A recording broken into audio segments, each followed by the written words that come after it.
I knew that it was getting pushed, and so I think it was just like a glitch.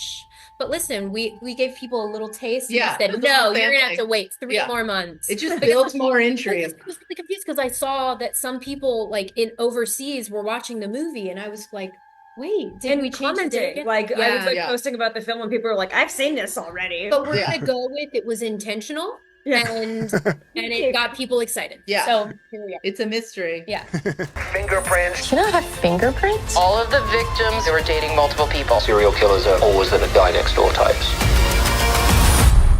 I mean, except for Ted Bundy. He could get it. Ted Bundy could get it. This podcast has got all these chicks thinking their online dates are murderers. Anyway, what can I do for you?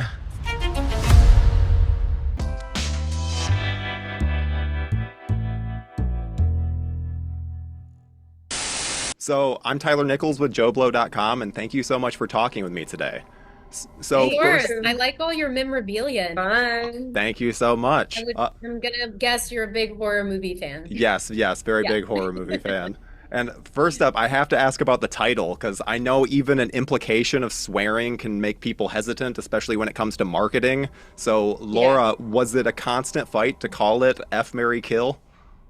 No, weirdly, it was always F, Marry, Kill. I think at some point when initial logos, I was pushing for F asterisk asterisk asterisk Marry, Kill, and that got nixed. Yeah. So maybe the punctuation put it over the edge. It was fun. Like maybe the F means something else if we don't put asterisks after it. So I think that was there was weirdly no pushback. At some point they did say, like, could this maybe be a PG movie? And I was like, there's an F in the title. PG. Not to mention all the swearing and the sex, but there's an F in the title, so I think no. I actually thought I was gonna get a call like, "Hey, movie's great, but we're changing the title." But I was luckily, expecting that. Yeah, no, everybody stuck with it. stuck. Yeah.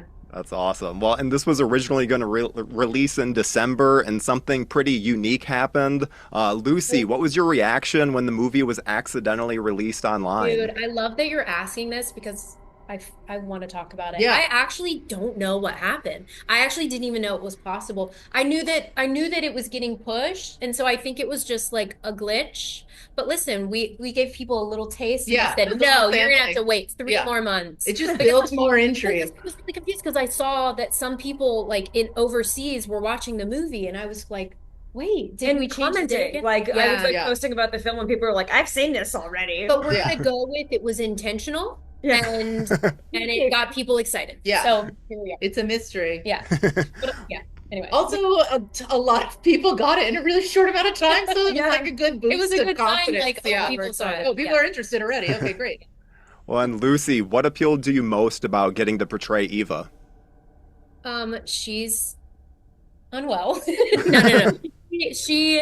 I mean, I just loved this project in general because it blended thriller and comedy and rom-com. Like it's sexy, it's scary, and it's really funny all in one. And I feel like you don't always get to do all of those in one film. But I loved Eva. I mean, I think I really resonated with her in the sense of just like wanting to figure out who she was as a person, and she had to like get out of this really toxic relationship and throw herself out into the world, and she does that through dating. And unfortunately that was parallel with a serial killer being in her town, but I think there's a lot of messages within this movie, but what I really love is at the end Eva really figures out who she is. She gets the guy. Spoiler, she gets the guy, but you don't know which one it is. And she doesn't She's got rebound with a options. serial killer. She doesn't rebound with a serial killer. That's important. And she also is fearless. I love that she's like so stubborn. She was like, no, I'm going to figure this out on my own.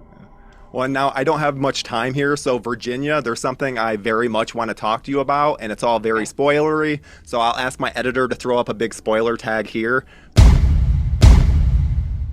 Because you seem to be absolutely relishing in that killer reveal. So what was it like to deliver the villain monologue? Oh, so fun. As an actor, you dream of a murder monologue. It was so fun, and having this like crazy murder weapon and just like wagging it like it's nothing was so Same for fun. you. You were No. okay. I wasn't Okay. real nice. I mean, I didn't go method. she's like, I need it to feel heavy. I in need my a real hand. murder I was weapon. going to tell you, but Yeah. it was a real night. Yeah, it was real. Were there any Great subtle point, too. hints to like that you put in your performance for people to look out for in repeat viewings? Well, we sort of covered ourselves by doing some takes, where you would have me lean into more creepy and some more manic and some just funny and some straight. So we kind of had the option in editing on where you wanted to give hints or not. But to me, kind of one of the biggest hints is showing up at her house unannounced and just Yeah. kind of feeling a little bit manic and off. And if you watch her back, she kind of feels manic and wild the whole time a little bit. She's clearly.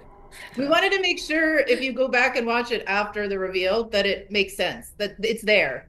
So I didn't want it to feel like it came out of nowhere. And I think Virginia did such a good job of towing that line that when you watch it with the knowledge of the ending, it's all there. But if you Yeah. watch it without knowing the ending, you're like, oh, this is just a real intense friend.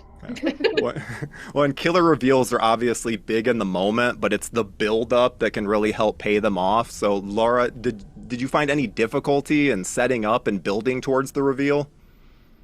I mean, I think that was a thing I really from the beginning felt was important. I didn't want the audience to feel like we ripped the rug out from under them or we were like, haha, like so that is a lot of what we worked on with Kelly's character is making sure that the groundwork was laid, but it didn't give it away. And that was like a really like a threading a needle. And like what Ginny was saying is, we would do some takes that would push it and some that where it was just playing for comedy and they're just like best friends so that in the edit I could go through and make sure that we wove that in a really believable way. Yeah. Well, that's all the time I have with you guys. Thank you so much for talking with me today. This has been great. You have a great rest of your night. Thanks, you too. Thank you for clicking on our video, everybody. If you like what you saw here, please make sure you like the video and subscribe and share with your friends who like this sort of content. JoBlo remains an independent company, and we appreciate all of your support.